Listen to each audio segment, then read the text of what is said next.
Well, this week is about dialogue. It's about dialogue between business and government to identify the issues of policy, issues of programs, and issues of implementation. Certainly, it's a platform that is important for government because it is through business saying to us, these are the critical things that you need to address that would be able to move forward. But it's also about cooperation and collaboration.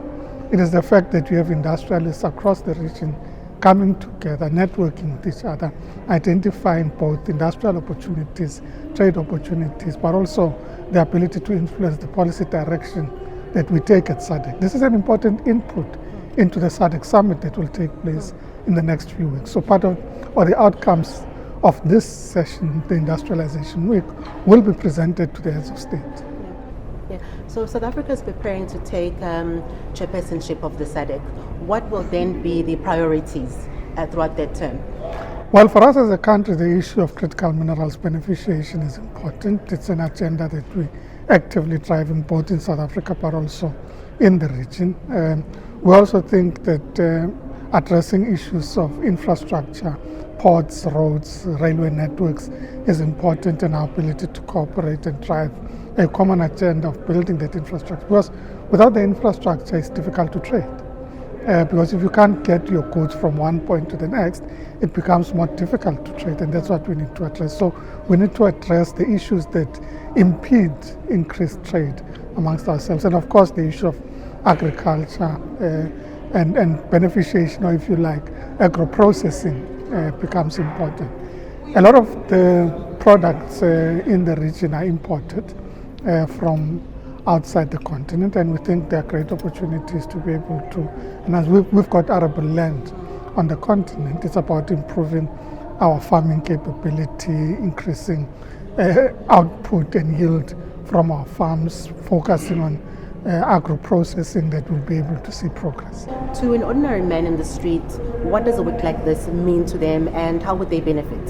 Well, primarily it means that we're focusing on our ability to create jobs, creating opportunity, enhancing trade and investment opportunities. So in many ways, it is about looking at it and saying, where are the opportunities that I can take advantage of? I mean, if just to take a few steps back and say, if you look at it from a South African perspective and you say, who is our biggest trading partner? In a consolidated way, it is in the African continent. This is where our products go. This is access to market for us. This is where many of our companies are invested. And it is important that we integrate the networks and the engagement with the country. So we always say that when we're talking about export and trade, our starting point is Africa, because this is our greatest market, but also greater integration will enable greater prosperity, and we're convinced about that. And then we branch out into the rest of the world. But our starting point remains Africa. Well, Minister, with the ongoing marches that are taking place across the country, will that compromise the Soil Week and the summit of the SADC? Well, we don't think that the Industrial Week is compromised in any way. We've got exhibitors, we've got representatives from across the region that are participating in the industrialization. I do anticipate that it would be part of the conversations that happen here to see how to address the issues. Of course, there are concerns about people that come in illegally without documentation that need to be addressed. But it doesn't mean that there is a sentiment that says we can't trade with each other, we can't work with each other.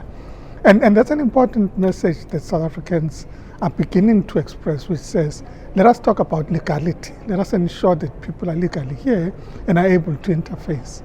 Because historically, people used to talk about every person that comes into the country. And I think the conversation has matured to say, let's talk about legality, and on the basis of that, the ability to work together in a manner that respects the sovereignty of all countries.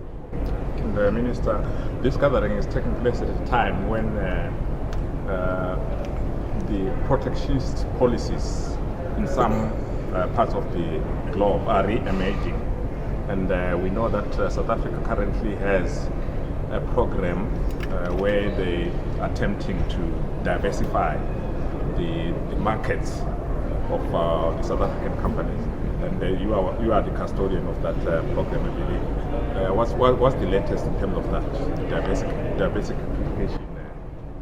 Well, firstly, we have to place greater reliance on ourselves, and that's why regional integration on the African continent is important. If you're talking about protectionist policies, think about it this way. The US imposed Section 232 tariffs on steel and auto, 25 to 50%. They've recently pronounced on Section 301 tariffs, which is a 12.5% on South Africa and many other countries in the world, about 40 or so that are impacted by Section 301 tariffs. They're discussing AGOA. The EU has just imposed tariffs with regards to steel, 50% tariffs with regards to steel. They're looking at different parts of the automotive industry. And those are going to impact us significantly as a country and as a region. And unless when we talk diversification, we talk amongst ourselves in the first instance and say, how do we enhance our collective capability to produce for ourselves, to trade amongst each other, and then to trade with the rest of the world. In any case, when we are a bigger and stronger market, as the Africa Continental Free Trade Area, we have a bigger muscle to engage with our counterparts internationally.